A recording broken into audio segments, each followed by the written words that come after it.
اگر کوئی شخص نماز کا انکار کرتا ہے تو وہ دائرہ اسلام سے خارج ہے، لیکن اگر کوئی سستی کی وجہ سے نماز نہیں پڑھتا، صرف سستی کی وجہ سے نہیں پڑھتا، اللہ کا حکم جانتا ہے، اس کو کہا جائے آؤ نماز کو، تو وہ آگے سے مذاق نہیں کرتا یا نماز کا تمسخر یا استحقار نہیں کرتا، بلکہ بس اپنی سستی کی وجہ سے مسجد میں نہیں آتا۔ جو نماز کو ہلکا جانے، خفیف جانے، وہ بھی دائرہ اسلام سے خارج ہے اور کافر ہے۔ لیکن جو شخص اس کو اللہ کا حکم جانتا ہے اور اس کو پڑھنا اپنے اوپر ضروری سمجھتا ہے لیکن سستی کی وجہ سے پڑھ نہیں سکتا، تو اس کے بارے میں علماء کی آراء مختلف ہیں۔ حضرت امام اسحاق اور حضرت امام احمد رضی اللہ تعالی عنہما آپ تو فرماتے ہیں کہ ایسا شخص کافر ہے اور اس کو قتل کرنا واجب ہے۔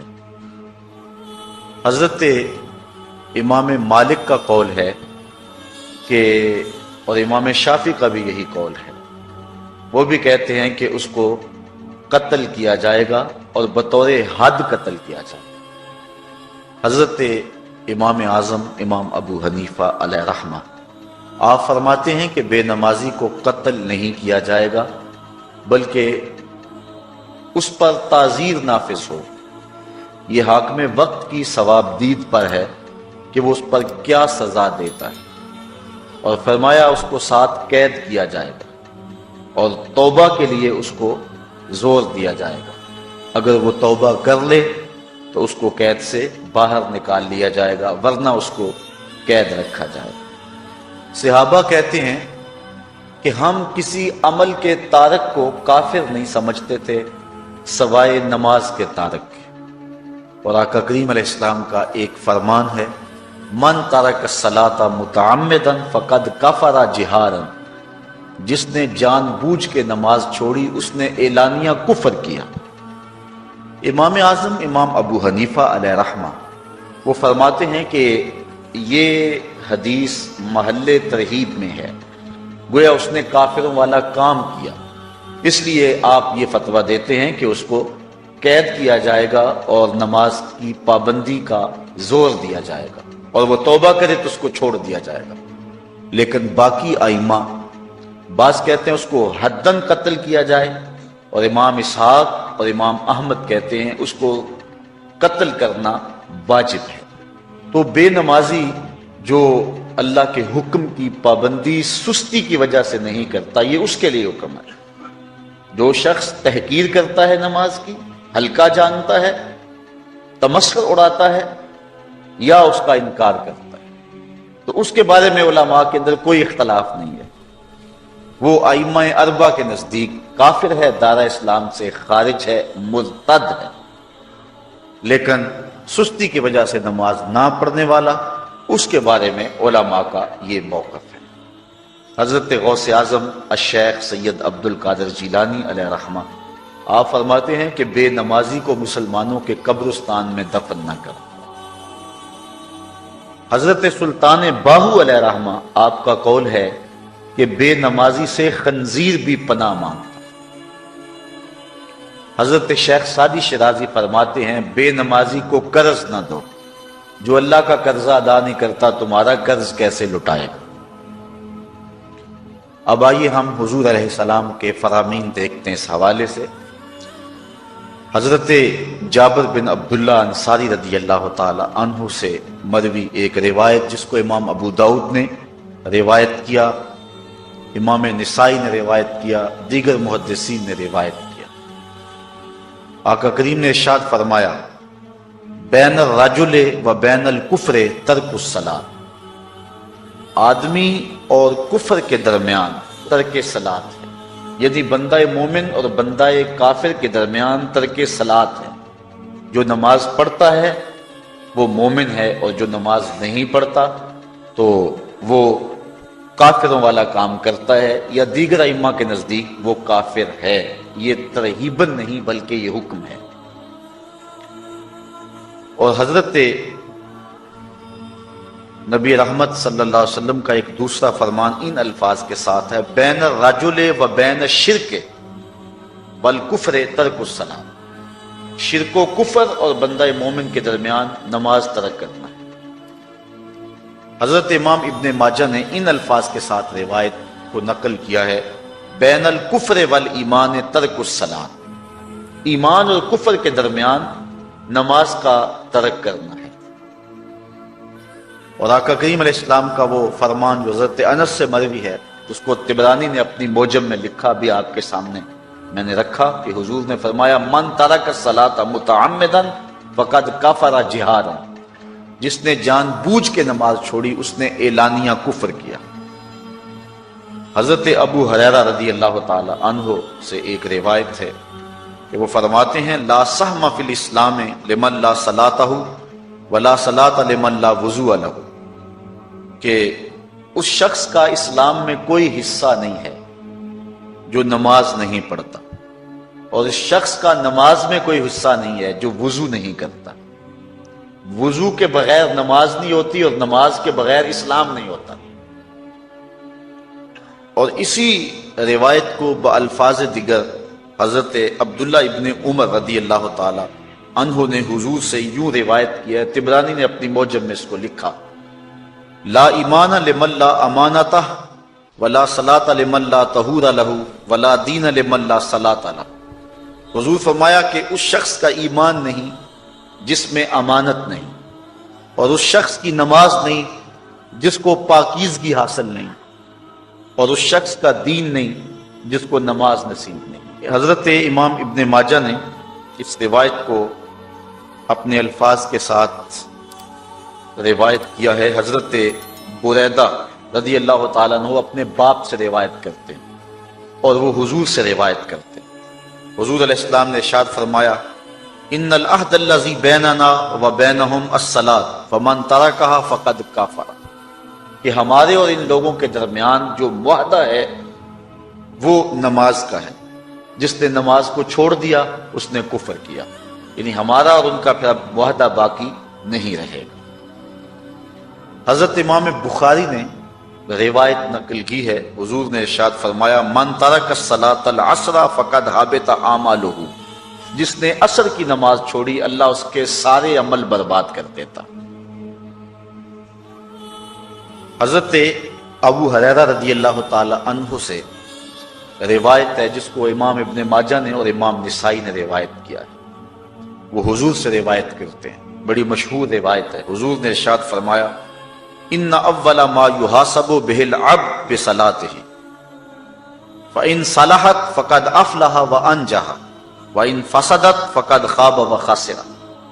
فرمایا قیامت کے دن بندے سے سب سے پہلا حساب نماز کا لیا جائے گا، اگر اس کی نماز ٹھیک ہو گئی تو وہ فلاح پا گیا، اگر پہلا تول ٹھیک آ گیا تو وہ کامیاب ہے، وانجح اور نجات پا گیا، وان فسدت فقد خاب وخسر، اور اگر پہلا تول ہی ٹھیک نہ ہوا تو پھر وہ ذلیل و رسوا ہو گیا۔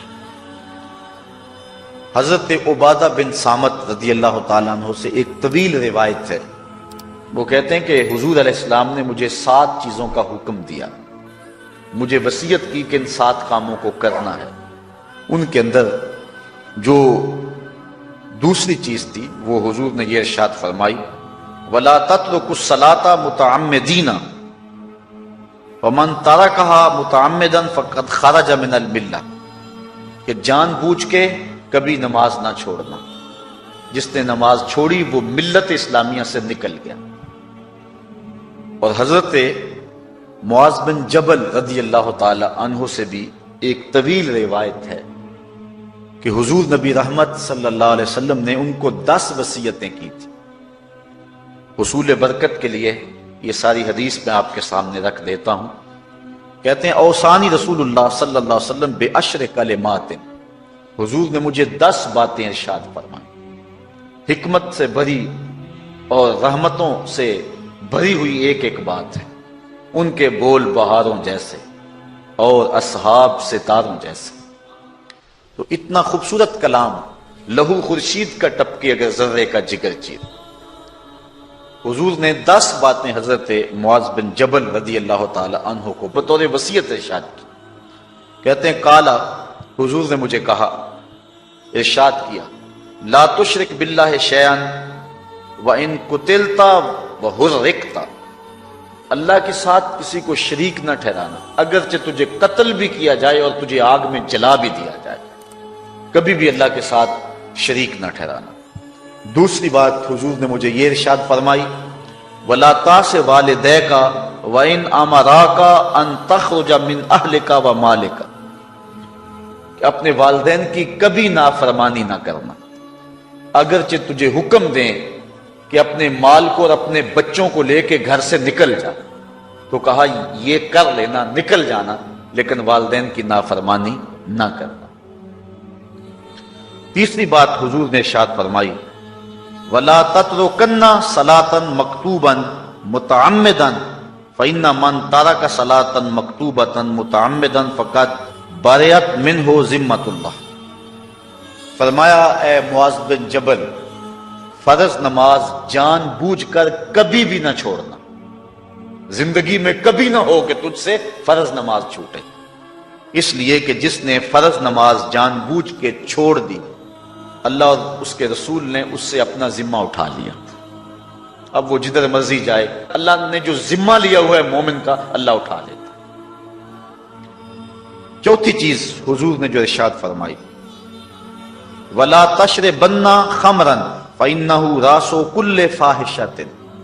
اے معاذ بن جبل، زندگی میں کبھی بھی شراب نہ پینا، ہر بے حیائی کی جڑ ہے اور بنیاد ہے شراب. پانچویں چیز کہتے ہیں حضور نے جو مجھے ارشاد فرمائی وہ یہ تھی، وَإِيَّاكَ وَالْمَعْصِيَةَ فَإِنَّ بِالْمَعْصِيَةِ حَلَّ سَخَطُ اللَّهِ. کہا کبھی اللہ کی نافرمانی نہ کرنا، اللہ کی نافرمانی سے اللہ کی ناراضگی مول لینے والی بات ہے. اللہ تعالیٰ کی معصیت سے اس کی ناراضگی جائز ہو جاتی ہے، حلال ہو جاتی ہے. اور چھٹی چیز کہتے ہیں حضور نے یوں ارشاد فرمائی، وَإِيَّاكَ وَالْفِرَارَ مِنَ الزَّحْفِ وَإِنْ هَلَكَ النَّاسِ. کہا جب محاذ پہ ڈٹا ہونا تو کبھی پیٹھ نہ پھیرنا، اگرچہ لاشیں جو ہیں وہ گر رہی ہوں اور لوگ ہلاک ہو رہے ہوں، سارے لشکر کے ہلاک ہو جانے کا ڈر بھی ہو، لیکن کہا معاذ بن جبل میں تمہیں وصیت کرتا ہوں کبھی پیٹھ پھیر کے بھاگنا نہیں ہے. حضور نے کہتے ہیں مجھے جو ساتویں چیز ارشاد فرمائی وہ یہ تھی، وَإِنْ أَصَابَ النَّاسَ مَوْتٌ فَاصْبُتْ. اگر تو کسی ایسے علاقے میں رہتا ہو جہاں موت آ جائے، کوئی بیماری آ جائے موت والی، تو علاقہ چھوڑ کے بھاگنا نہ، وہیں رہنا. تیری قسمت میں زندگی ہوئی، تجھے کوئی موت دے نہیں سکتا، اور اگر موت تیرے لیے لکھی گئی ہے تو جہاں مرضی چلا جائے تو موت سے بچ نہیں سکتا. اس لیے ایسے مقام سے بھاگ کر نہ جانا، وہیں ڈٹے رہنا اور وہیں رکے رہنا. آٹھویں چیز کہتے ہیں حضور نے مجھے ارشاد فرمائی، وَأَنفِقْ عَلَىٰ أَهْلِكَ مِن طَوْلِكَ. کہا اللہ نے تجھے جو وسعت دی ہے، تجھے جو مال دیا ہے، اس کو اپنی اولاد پر کھل کے خرچ کرنا، اپنی اولاد سے بخل نہ کرنا. اولاد کے معاملے کے اندر جہاں ان کی ضرورت ہو اس کو کھل کے پورا کرنا ہے. اور حضور نے نویں بات جو ارشاد فرمائی وہ یہ تھی، وَلَا تَرْفَعْ عَنْهُمْ عَصَاكَ أَدَبًا. اپنی اولاد کو ادب سکھانے کے لیے ڈنڈا نہ چھوڑنا، عصا ہمیشہ لٹکا کے رکھنا، کوڑا باندھ کے رکھنا.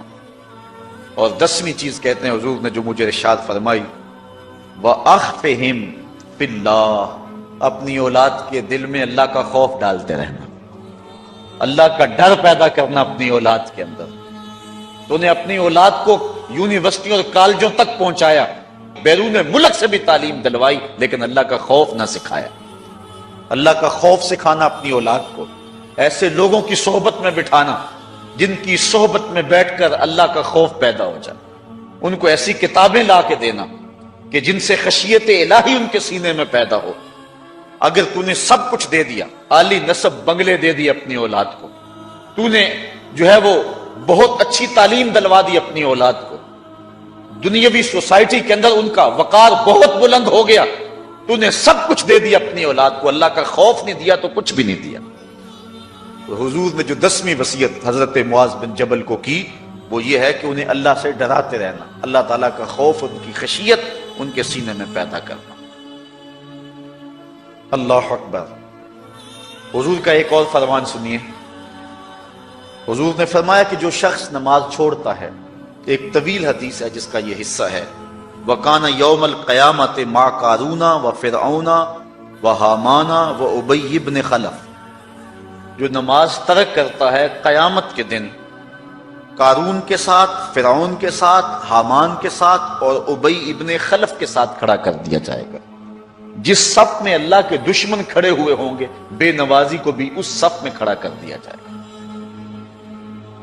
کتنی رسوائی، کتنی ذلت ہے۔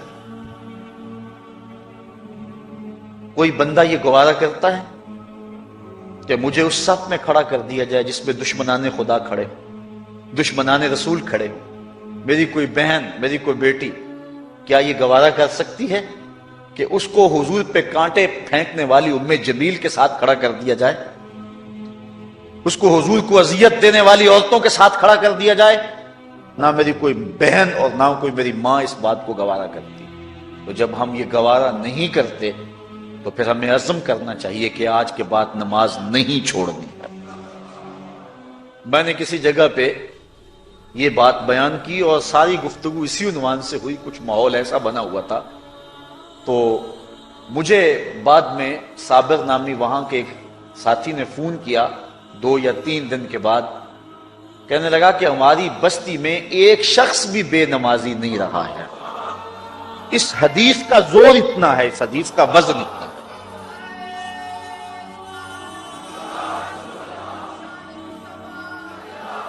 تو کوئی شخص یہ گوارا کرتا ہے کہ مجھے دشمنان خدا کی صف میں کھڑا کر دیا جائے، جن دشمنوں کے چہروں پہ تارکول ملی ہوئی ہوگی اور ان پر لعنتیں برس رہی ہوں گی، اور دنیا کے اوپر سب سے رسوائی زیادہ ان لوگوں کو ہوگی، تو کوئی شخص بھی یہ گوارا نہیں کرتا۔ ہم تو ان کے سائے سے بھی بچنا چاہتے ہیں۔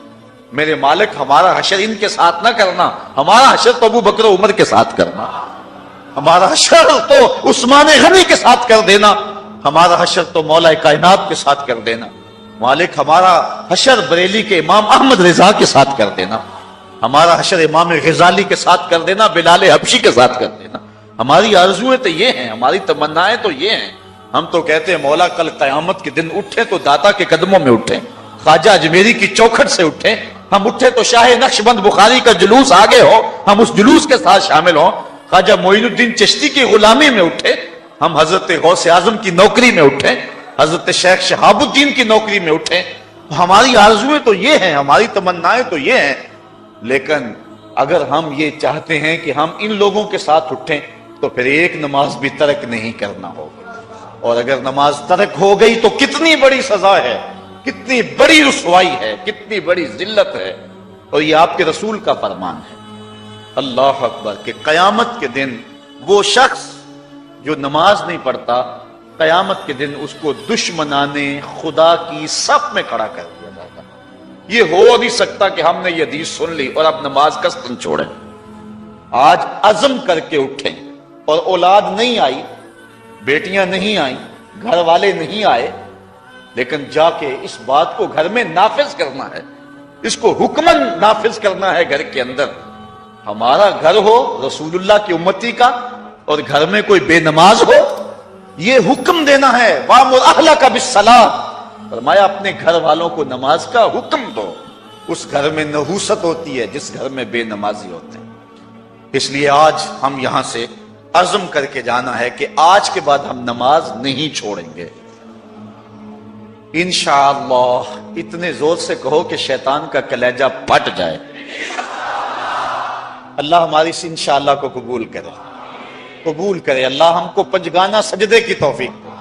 کتنا بد نصیب ہے شخص کہ جس کی پیشانی اس کے حضور جھکتی نہیں، سارا دن کبھی کسی کو سیلوٹ کرتا ہے، کبھی کسی کو سیلوٹ کرتا ہے، کہتا میرے اس سے بھی تعلق ہونے چاہیے، اس سے بھی واسطہ ہونا چاہیے، اس سے بھی رابطہ ہونا چاہیے، کبھی دنیا میں کام پڑ جاتا ہے، اس سے بھی تعلق رہنا چاہیے میرا۔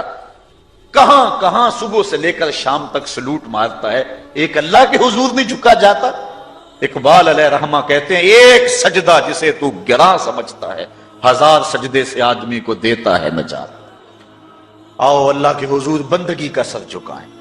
تو یہ کتنی عبرتناک جو ہے اور کس قدر جو ہے وہ فکر انگیز حدیث ہے.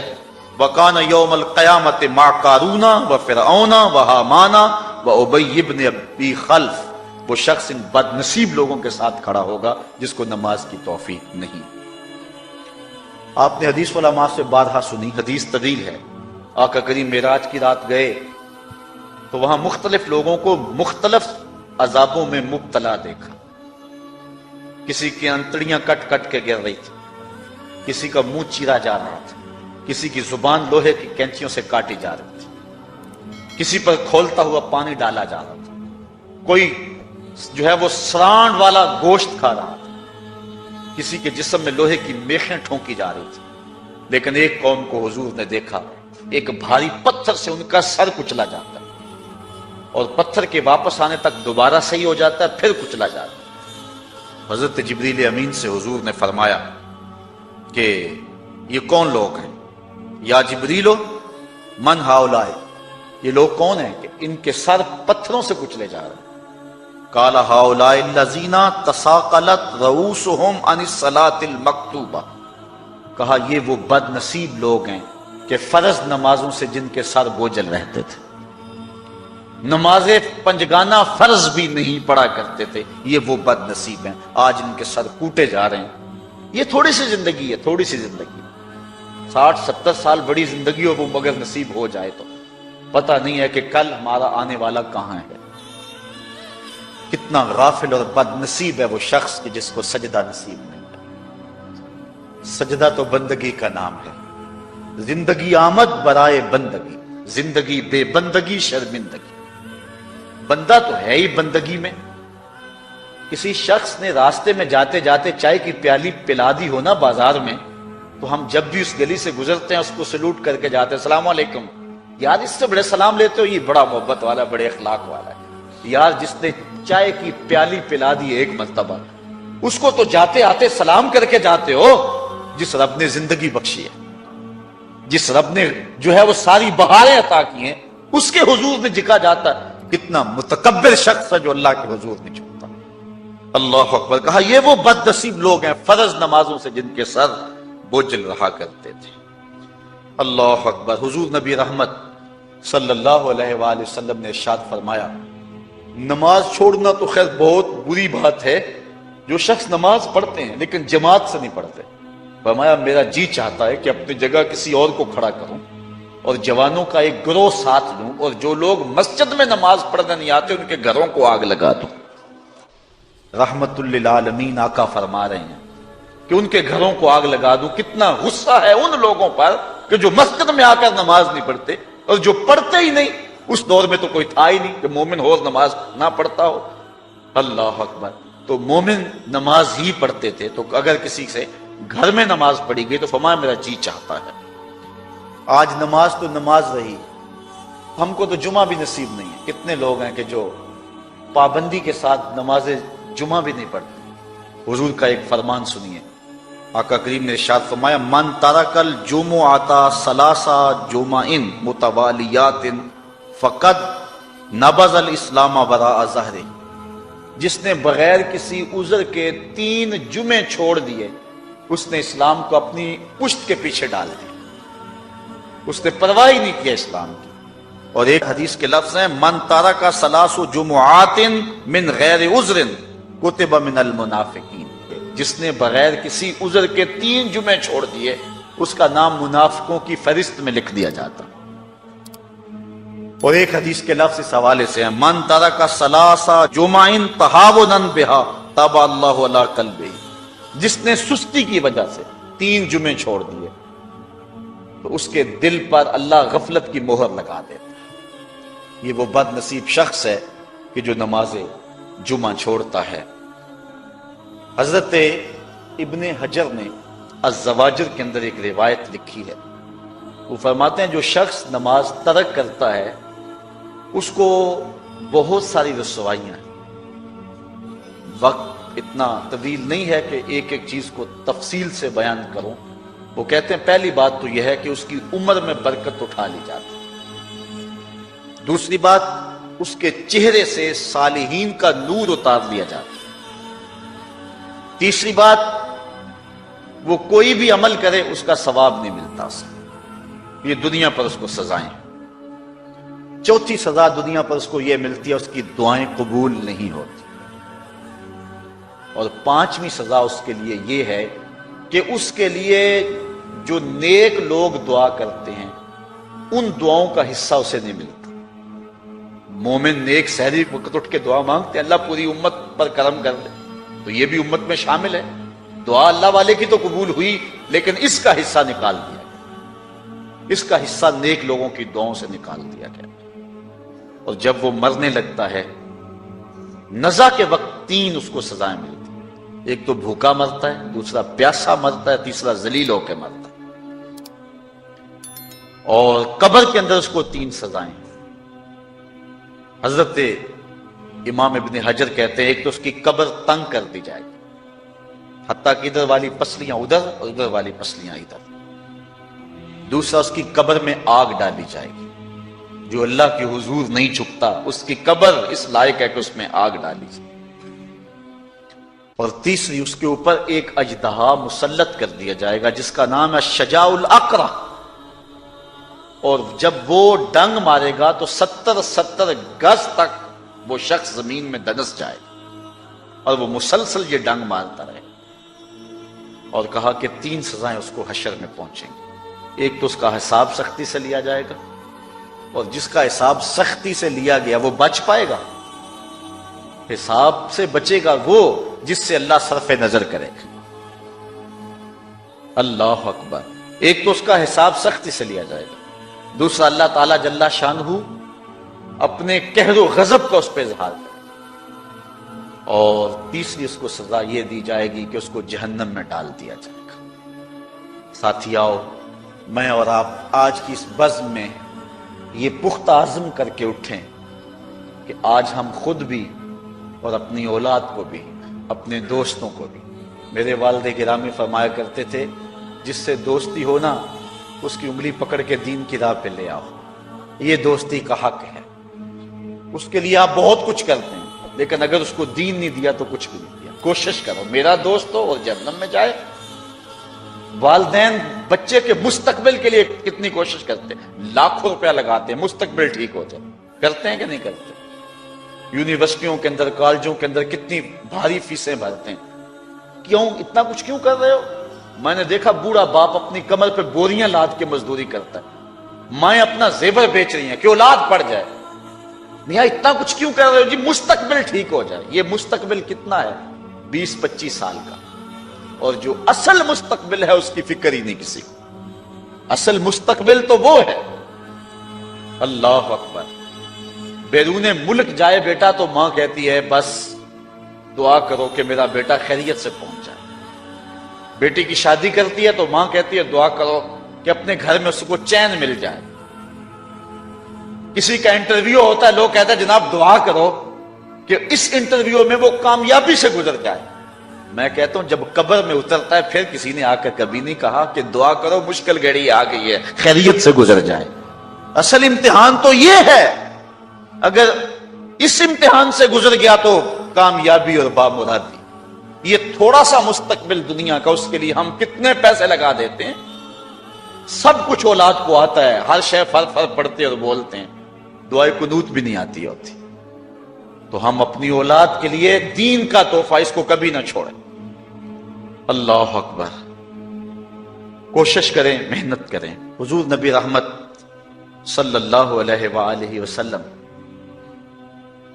نے ان بد عمل واعظین کی بات بھی کی ہے کہ جو لوگوں کو نیکی کا حکم دیتے ہیں اور خود اس پہ عمل نہیں کرتے۔ آج ہمارے کچھ واعظین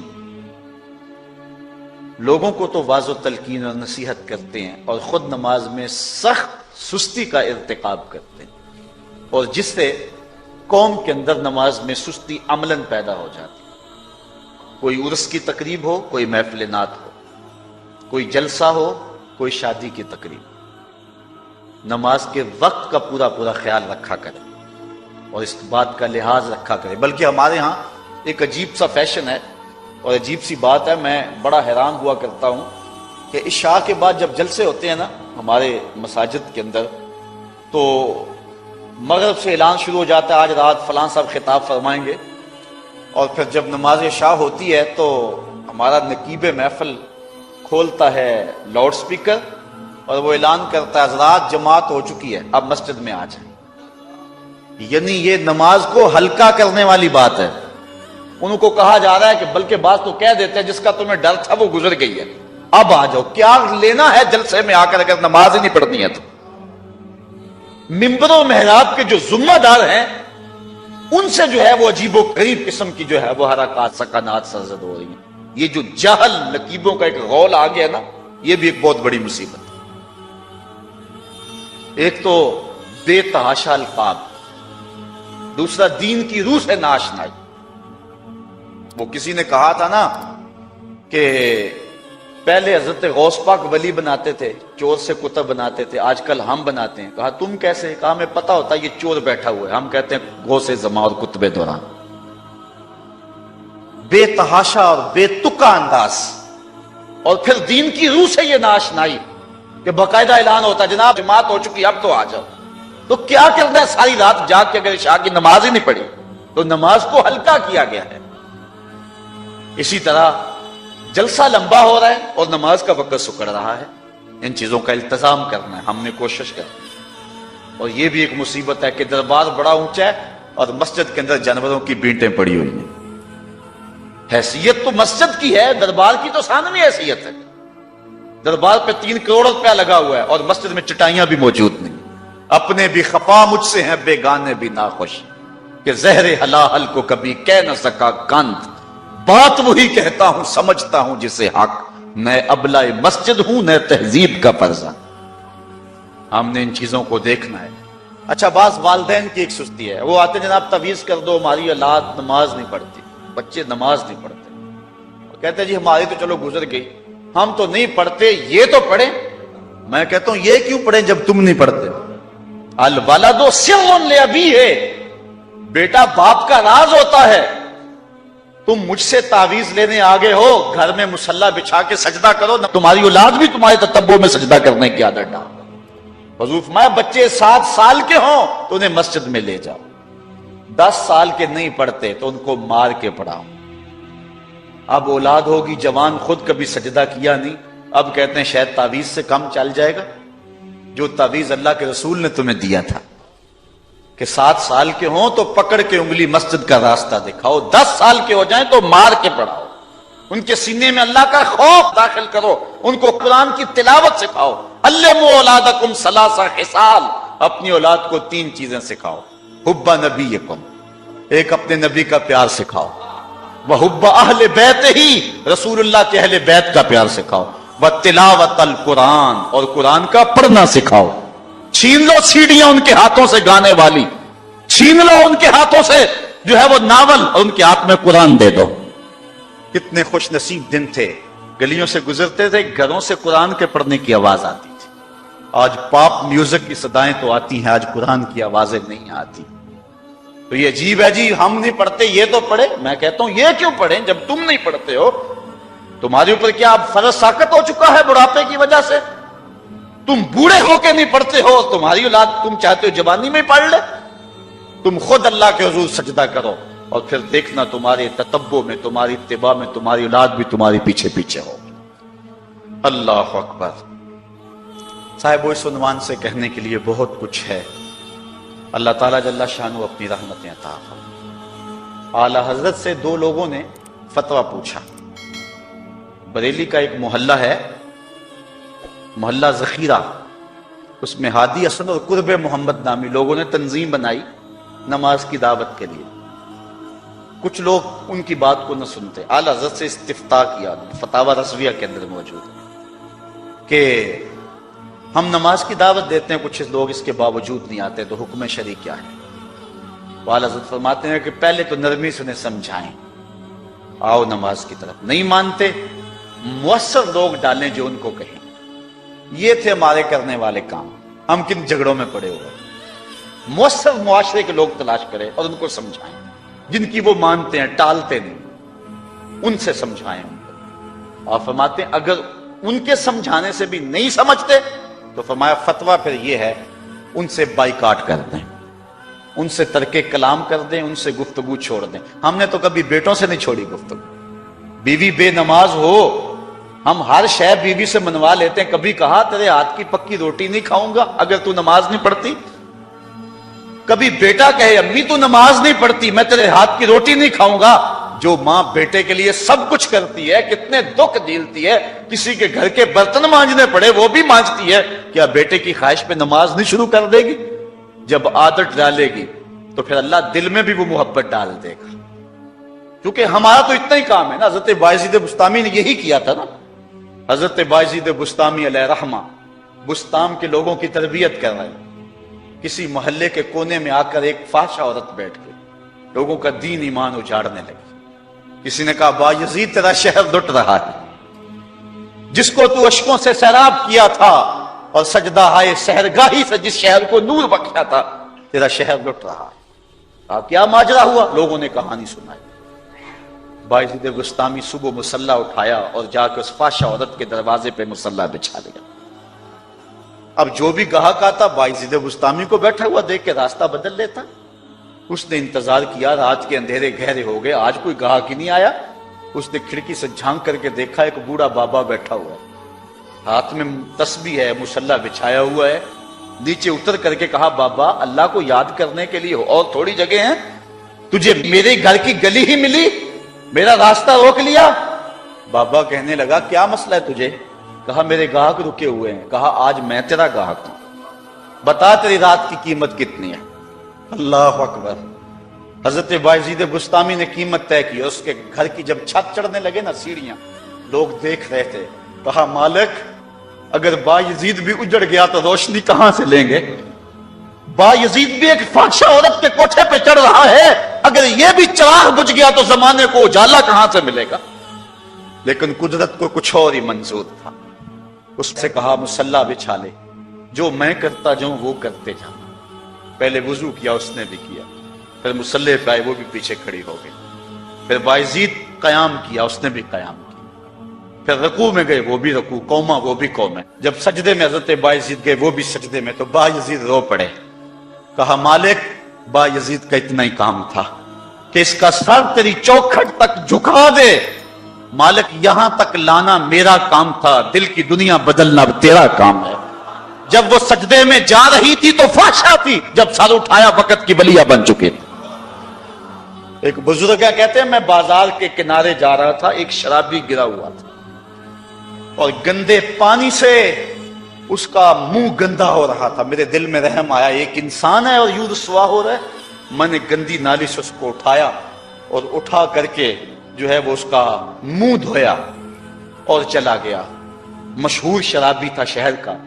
کہتے ہیں سحری کا وقت ہوا، تہجد کے لمحے آئے تو میں مسجد میں نماز پڑھنے کے لیے گیا، دیکھا کیا کہ وہ شرابی مصلی بچھا کے بیٹھا ہوا۔ میں حیران ہو گیا کہ یہ کیا ماجرا ہوا، اب صبح تو میں نے اس کو گندگی سے اٹھایا ہے اور اس کا منہ دھویا ہے۔ میں حیران ہوا تو حاطف سے آواز آئی میرے بندے تو نے اس کا منہ دھو دیا تھا، میں نے اس کا دل دھو دیا۔ صاحبو ہم اپنا کام کریں، کوشش کریں، کھینچ کے لے آئیں کسی کو مسجد میں، اور پھر دیکھنا رب کے رنگ، وہ بڑا کریم ہے، وہ بڑا رحیم ہے۔ آئیے آج کی اس مجلس میں ہم یہ عزم لے کر کے جائیں۔ اپنے لیے میرا نہیں خیال کہ اس بڑے مجمع میں کوئی ایسا شخص اب رہے گا جو نماز چھوڑ سکے گا، انشاءاللہ نہیں چھوڑ سکے گا اللہ کی توفیق سے۔ یہ آپ کی آنکھوں میں تیرتے ہوئے آنسو گواہی دے رہے ہیں کہ رسول اللہ کی نگاہ بھی ہو رہی ہے اور اللہ کا کرم بھی اتر رہا ہے۔ میرا نہیں خیال کہ یہاں سے اٹھ کر کوئی شخص جو ہے جا کے نماز چھوڑے، لیکن اب ہم نے آگے کام کرنا ہے، اپنے گھروں میں، اپنی گلیوں میں، اپنے محلوں کے اندر لوگوں کو کھینچ کر کے مسجد کا رخ دکھانا ہے۔ اللہ مجھ کو آپ کو اپنی رحمتوں اور کرم نوازیوں کا نور نصیب فرمائے۔ وآخر دعوانا ان الحمدللہ۔ جو لینا ہے سی تے لکھیا وچ نصیباں، بے پرواہ نال محمد ਮੁਹੰਮਦ ਜ਼ੋਰ ਨਾ ਅਸਾਂ ਗਰੀਬਾਂ ਬੇ ਪਰਵਾਹ ਨਾਲ ਮੁਹੰਮਦ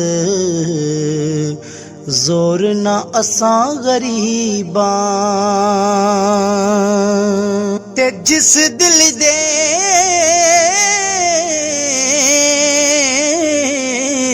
ਵਿੱਚ ਜਿਸ ਦਿਲ ਦੇ